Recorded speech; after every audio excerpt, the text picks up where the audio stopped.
and prices are still too high. A loaf of bread costs 50% more today than it did before the pandemic. Ground beef is up almost 50%. Many of the big food companies are seeing their highest profits in 2 decades. And while many grocery chains pass along these savings, others still aren't. Look, I know most businesses are creating jobs, contributing to our economy, and playing by the rules. But some are not. And that's just not right. And we need to take action when that is the case.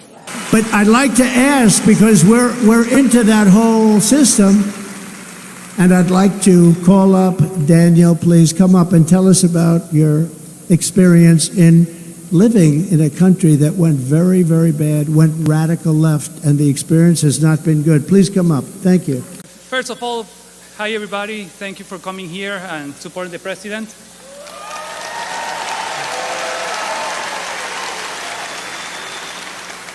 I'm going to say the first part of the speech, of my story in English, then I'm going to repeat it in Spanish in order to allow our Latino voters to understand and hear what the situation is going on.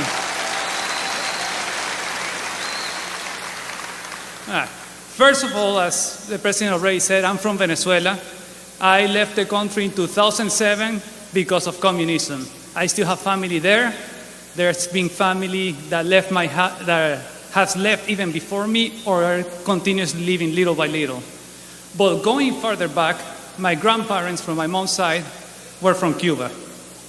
They were at university when the communist revolution was going on, and they ended up leaving to Venezuela. They only had the money they received for their wedding present, and they were living in a mid-house, going to school, and trying to move ahead.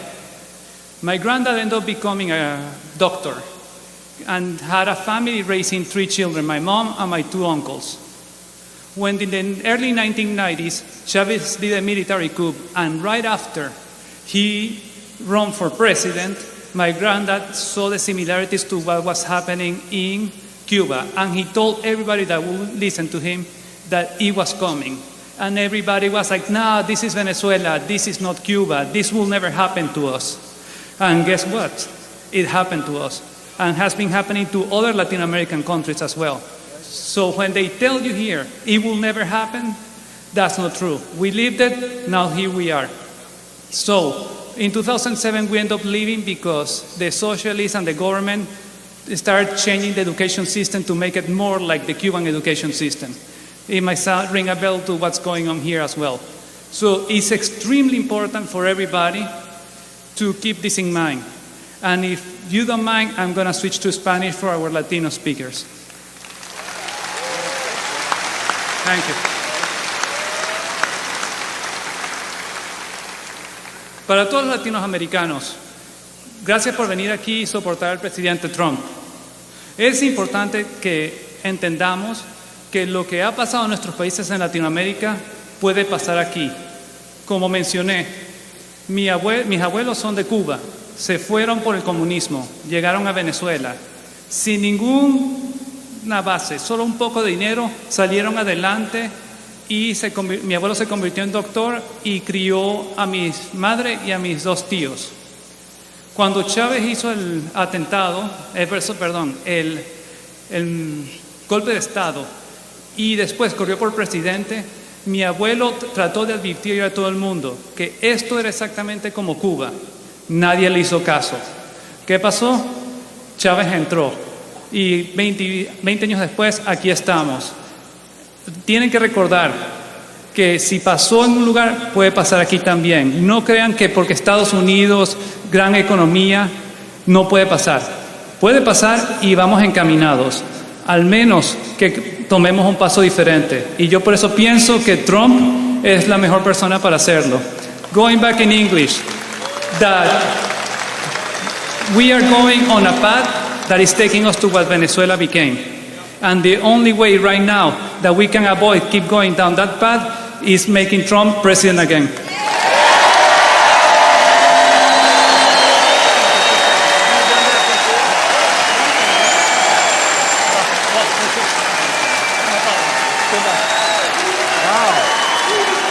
Great. The highlight of this rally, and you know, a lot of people are like, oh, I've heard it before. He says the same thing. Yeah, because like, you know, bands, when they go on tour, they play different songs. No, they play the same songs. But the song he inserted this time, the big difference, one, you got to meet my dog, but number two, the big difference was he brought that gentleman on from Venezuela. That will not be played on any media. You won't see that on CNN. You won't see that on MSNBC. None of them. They will never even mention that. It will be memory hold. It's going to be ghosted. Except I'm going to post it. I'm going to cut that out and make that its own video. That needs to be talked about. In my mind, he should have a rally down here in South Florida. And at the rally in South Florida, he should probably speak for about 10 minutes. And each of those 10 minutes would be nothing but an intro into the next speaker. Hey, I want to introduce you to XYZ. He used to live in Cuba. Why don't you tell us what happened? And let this guy talk. All right, you heard his story. And do that 10 times. That's all you need to do. This is what Kamala Harris, Kamala, however you want to say her name, that is what she's trying to do. You need to speak to people who have been there. There are too many people in this country who are comfortable, unknowing, I won't say ignorant, unknowing, things of that nature. You need to hear it from some of these people. In fact, I talked to my wife and I said, you know what, maybe I need to take the teleprompter, the tripod, go set up a camera down at Cafe Versailles. Cafe Versailles is on Calle Ocho here in South Florida in Miami. Packed. It's always packed. It's one of the best places. It started off as a little cafe and now it's a huge restaurant. And I would just, if they'll allow me, I'll set up the tripod and the camera and just talk to some people who came over from Cuba. What do y'all think? Think that's a good idea? Should I get down there and talk to some people from Cuba and then talk to some people from Haiti and let them hear, let Americans hear the actual story, because you're not hearing it.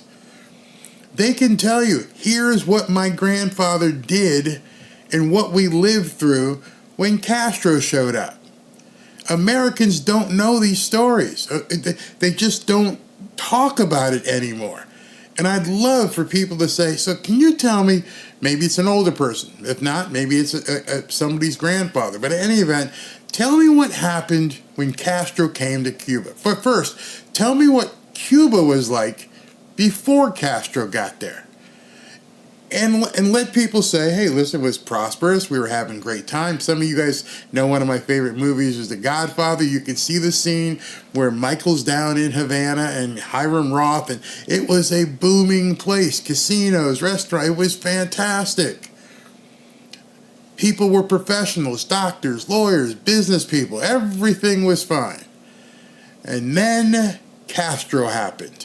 And I would love for people to hear and look at the faces of people who tell you what life was like before Castro came and then what happened after. Because I don't think Americans are putting two and two together yet. I think you think the comfy life that we live, no matter what your position is right now. I don't care what position economically you are at right now. You are living a comfy life compared to the people in Cuba and Venezuela.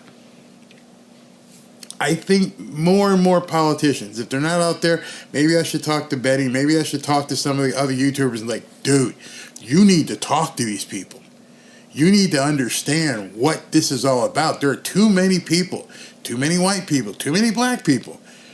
Myself, until I moved to South Florida, and I'm like, what in the hell is going on here? What happened? You were a doctor and you one night had to like pack all your stuff that you could put in a suitcase and leave everything? Yep, everything. Got here. You know, I don't know if you guys have watched Scarface. That there's an actual place where that happened, where they put all those people under the bridge. Like, we got nowhere to put all these people. They inundated South Florida. And then, of course, South Florida, and if you guys don't know, the cocaine cowboys happened, and it just became a drug-festering boil until they got it under control. Got the bad guys, like Trump is talking, got the bad guys out, and then we're able to basically make sure the good people who came from Cuba were able to begin prospering again. I'm telling you, man.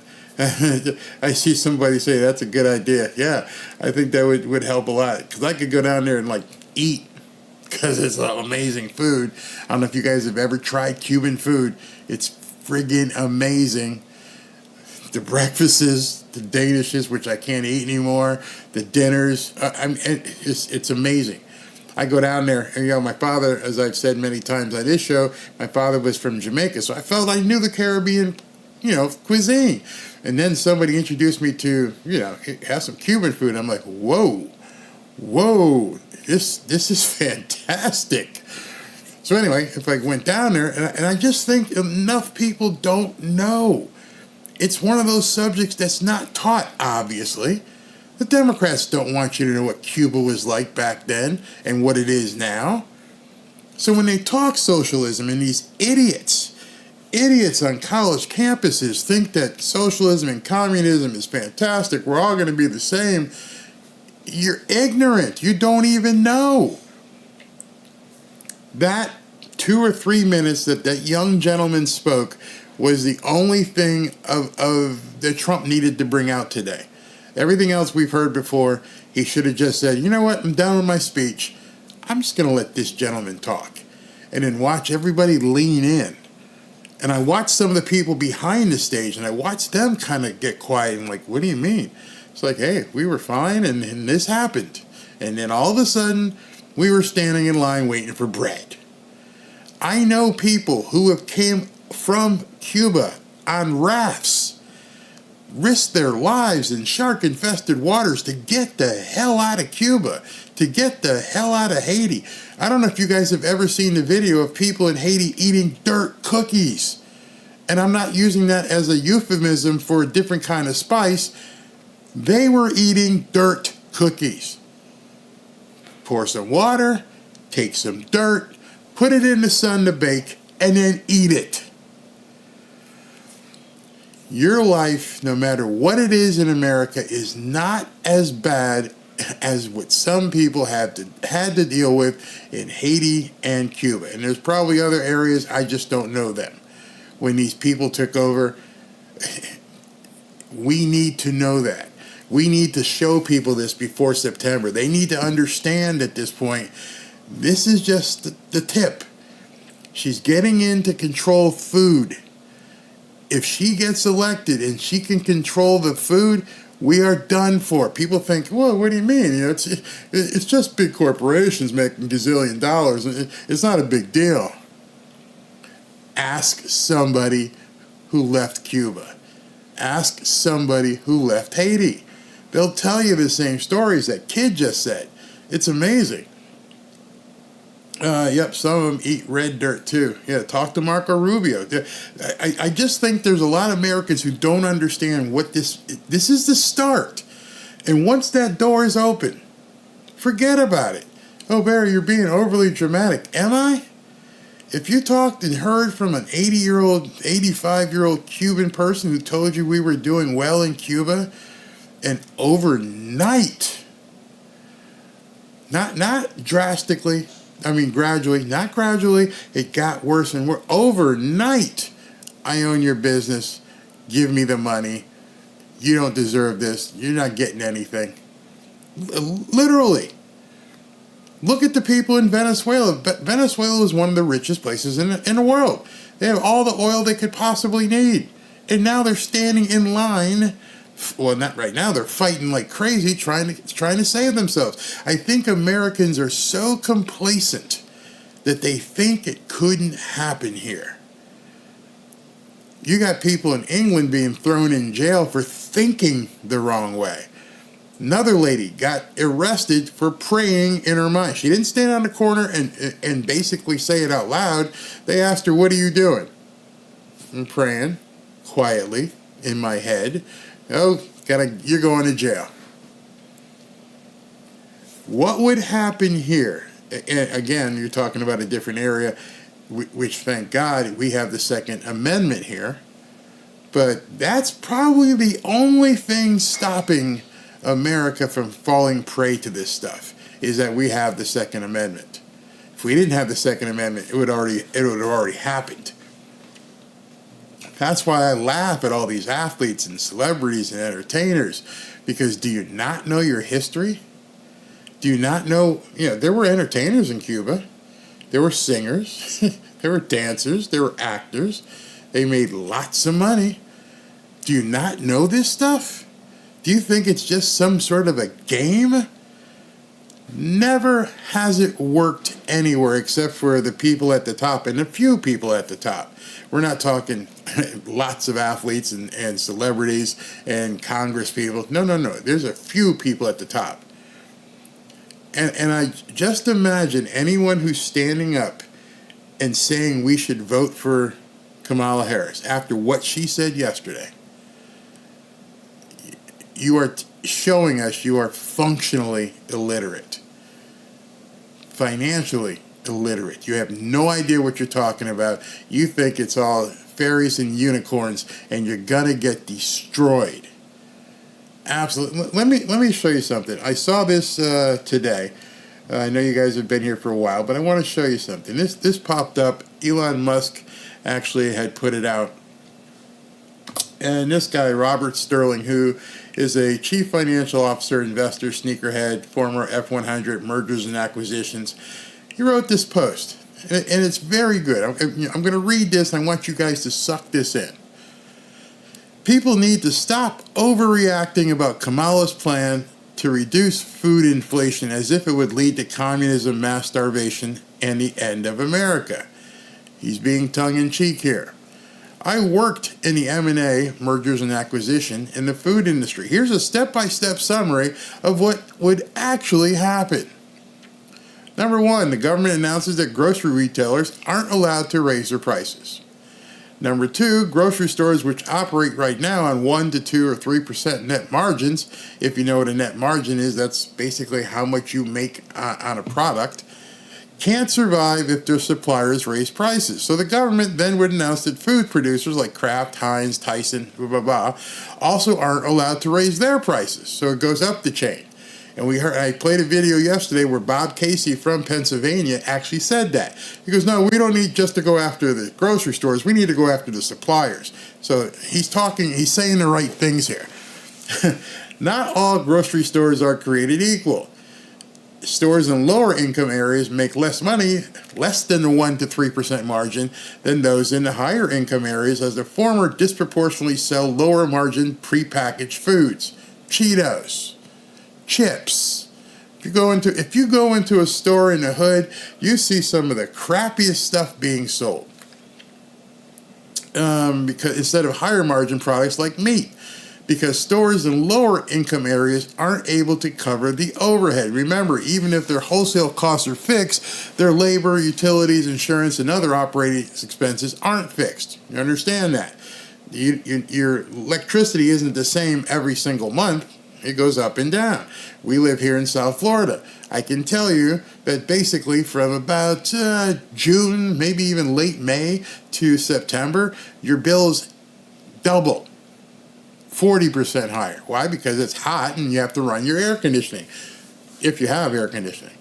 I said, go further. Food deserts in rural areas and low-income areas are likely to become worse. Food deserts are places where you don't have as many opportunities to go in the store. There's not many stores. So now you have a food desert. People can't even buy food there because there's nobody else selling anymore. So you got to drive 20 or 30 miles to even get to a market. You follow me? Number 4, meanwhile, margins for food producers are also quickly eroding. Their primary costs, energy, food, labor, aren't fixed, and their shrinking gross profits have less cash flow available to cover overhead, maintain facilities, and reinvest in additional product production capacity. Meaning, we can't afford to give you any product for you to sell less. We can't. I'm not in business as a charity. I'm in business to make money. They're not letting me make money, so I'm not going to be able to produce and then give you food to sell, which just takes that supply chain and goes, boom, goes out. Grocery chains, which have finite shelf space. And what he means by that, when you walk into a grocery store, no matter what store it is, there's only so much space. And to get on that space, you have to have a product that's actually selling. Go ahead and watch some Shark Tank. Kevin O'Leary will talk about that many times. He will tell you, listen, you're either going to have to pay for shelf space or show that your product can sell. They're just not going to give you that slot. There's too many other competing products. Okay, so they'll start to repurpose their stores, those that didn't have to shut down, to sell more non-price controlled items. Everything from nutritional supplements to kitchenware to apparel and less price controlled food products. Your local Kroger or Subway, or down here Publix, it starts to look and feel more like Walmart. I told you that earlier. That idiot who said that they were making bazillions of dollars didn't understand that the grocery stuff was over here and all the rest of the stuff was electronics, clothing, and everything else. So that's what you'll start seeing in grocery stores, because we still have to make money, but instead now we got to sell other things than just food. The food's just over here. You know, if you walk in one day and there's no flour, sorry, that's it. You want to buy TV? Food producers stop making products with lower margins. Grocery chains start competing with each other to secure inventory. This is really important. Since they can't compete by offering stronger prices, remember the producers aren't allowed to raise prices. Even if they could, grocery chains no longer have the gross profit to bear price increases. So now what I'm going to do is basically increase my inventory to choke out these other stores. I need to get 1,000 boxes or cases of Oreos so that the store down the street can't compete with me, and even though I'm only making 1%, I actually have control of the Oreos. Well, what about that store? Sorry, they're not going to be available. So he who has the money and he who has the strength will put the other people out of business. Let's go. Number 7, small grocery chains start to shut down entirely or get sold to larger chains like Kroger, and then you have the Pac-Man mentality. The big chains start eating up the little stores.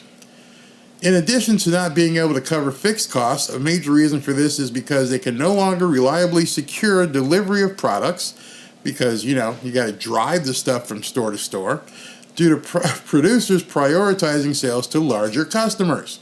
So, I can't sell this to you because I'm selling, I've got 1,000 cases of Oreos, but I need to make the money now, so I'm going to sell 850 of those cases to the South Florida School District. Let them do it because they're going to pay me right now.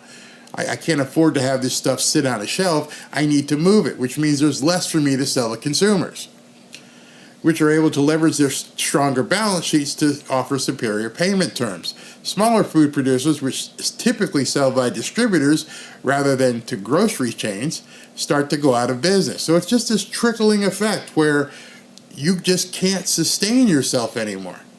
It's just not there. You're not getting the product, and the product that you do have is not allowing you to have the profitability that you used to have. This all starts from what she said yesterday. Yesterday was the trigger for all of this to happen. When grocery stores aren't able to raise prices, cutting product costs becomes all the more important, and deprioritizing purchases from smaller producers is an easy way to do so. Just not even going to bother with you anymore.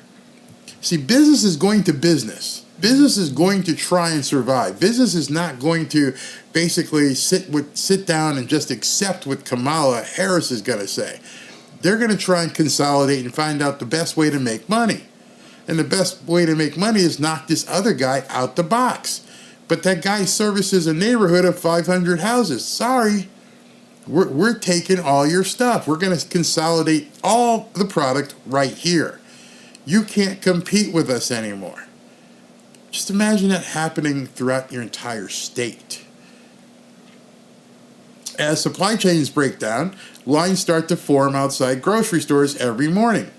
If you ever, like I've said before, if you ever went through a hurricane down here and the gas is only available at certain gas stations because the other gas stations haven't gotten their fill yet, and that's a great analogy, just so you understand. When the hurricanes come and there's a delay in getting the supply chain fixed and getting products to the stores, specifically gas, where does the gas go first? The independent guy is way down on the list. First thing you get is you get something like a 7-Eleven. So all the trucks take all the gas to the 7-Elevens. Why? Because 7-Eleven is going to buy 1 million gallons at one shot. We're going to take 1 million gallons from you, get it out to my stores. But what about my Quick Mart? Sorry, you're going to have to wait. And luckily down here, when you have hurricanes, it's only for a short period of time. So you may have to wait a week before you get gas again. In the interim, your sales aren't pumping. You're not selling lottery tickets. You're not selling cigarettes. You're not selling candy. You're done. You're basically might as well just become a car wash. That's what's going to happen to food. Your local bodega is way down on the priority list. That's what this guy is saying right here. He goes, they're going to prioritize as the supply chain breaks down. Cities assign police officers to start patrol parking lots, and food producers draft contingency plans to assign armed escorts to escort delivery trucks. One of the worst things that can happen is for people to get hungry. When they get hungry, they get dangerous, because you will do anything to make sure little Johnny and Susie are fed. As a man, you will do whatever you need to do to take care of your family. And the last thing you want to do is have a couple doe-eyed kids looking up. You're going, I'm hungry, Daddy. Got to do it. Got to go. Exactly. Number 10, the federal government announces a program to issue block grants for states to purchase and operate shuttered grocery stores. So now the government says, we'll take over these empty stores and we'll just buy them out. It'll be a company store. The USDA also seizes closed down production facilities and does what they want with them. Number 11, the government announces that prices for all key food costs, corn, wheat, cattle, energy, are now fixed to stop profiteers from gouging the now government-operated food industry. So, hey, not only did we, fix the price to put you out of business, now we're going to take over these stores and we're going to fix the price that you can even sell it to us. We're going to own it on both sides so that the government can make money. Shockingly, the government struggles to operate one of the most complex industries on the planet. The entire food supply chain starts imploding. 13, communism, mass starvation, and the end of America quickly ensue. That's what's going to happen. It's not an if. I don't care if there's any commies in here. I don't care if there's dudes for Harris. If you don't know what's coming, you're in for a lot of trouble. So I'm going to make it a point to see if I can't get down there and talk to some Cubans and some Haitians that want to go on camera and actually tell you, this is how it starts. It's not something gradual. It's, hey, listen, they got their foot in the door. They control the food. They control the supply of food. And you're toast. And then, if they get central bank digital currency in place and control the money, it's over. Game, set, match. We control the money. We control the food. I don't care if you have guns at this point because you're going to starve. We'll find you and your family in the house curled up eating dirt cookies, and you won't even have the ability to shoot the guy. You'll end up shooting your neighbor and trying to take their food. It will literally turn into Mad Max. Think I'm lying? Talk to a Cuban. Talk to a Haitian. Talk to a Venezuelan. They will tell you this is how it starts. And as Jeff Goldblum said, yeah, it's all great. It's the unicorns, fairies. And then you get the screaming and crying. I'm not being dramatic. I just have seen it. I've talked to people who went through it personally. If you haven't talked to somebody personally to understand what they went through and how it impacted the most wealthy of people, we're talking doctors, lawyers, business people, big money. And they came across on a raft penniless. The only thing some of them had going for them is ability and knowledge to replicate it once they got here to South Florida.